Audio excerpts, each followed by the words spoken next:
حضرت مسلم موعود بیان کرتے ہیں کہ ایک دفعہ ایک کتا ہمارے گھر دروازے پر آیا اور میں وہاں کھڑا تھا.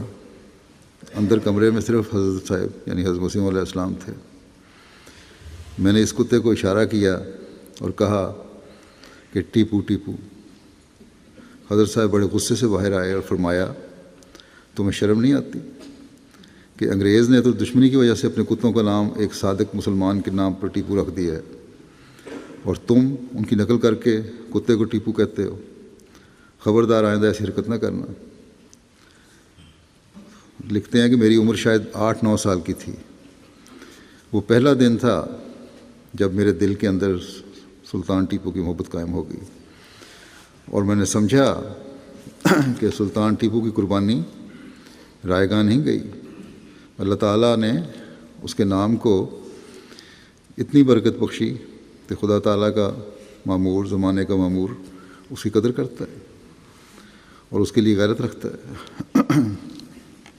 رب لکھتے ہیں کہ اس واقعے سے جہاں ایک طرف یہ نتیجہ نکلتا ہے کہ بچے کے ہر فعل کو بلا امتیاز برداشت کرنا حلم کی تعریف میں داخل نہیں، وہاں حضرت صاحب کی بے پناہ دینی اور قومی حمیت کا بھی اندازہ ہوتا ہے. وہ بچہ جو آپ کے نہایت محنت سے لکھے ہوئے قیمتی مسودات کو، جن پر خدا جانے کتنے گھنٹوں یا راتوں کی محنت آپ نے صرف فرمائی ہوگی، آنے وحد میں تیلی لگا کر خاکستر کر دیتا ہے، اس کا یہ فعل تو آپ برداشت فرما لیتے ہیں اور اس تکلیف کا کوئی خیال نہیں کرتے جو اس کے نتیجے میں دوبارہ آپ کو اٹھانی پڑی.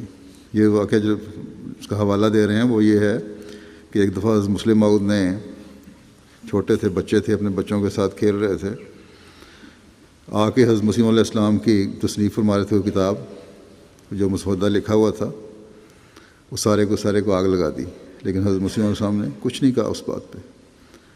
تو آپ یہی فرما رہے ہیں کہ اس کو برداشت کر لیا جو اتنی محنت تھی آپ کی، لیکن یہ برداشت نہیں ہوا کہ ایک قومی لیڈر ہے اس کی ذرا سی بھی حد تک کی جائے.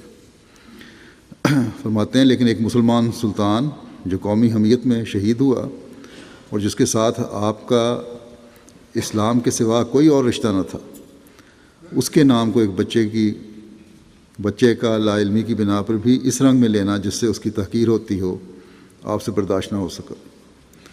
اس واقعے میں ان لوگوں کے لیے بھی سبق ہے جو حضرت صاحب پر انگریز کا ایجنٹ ہونے کا الزام لگانے کی جسارت کرتے ہیں.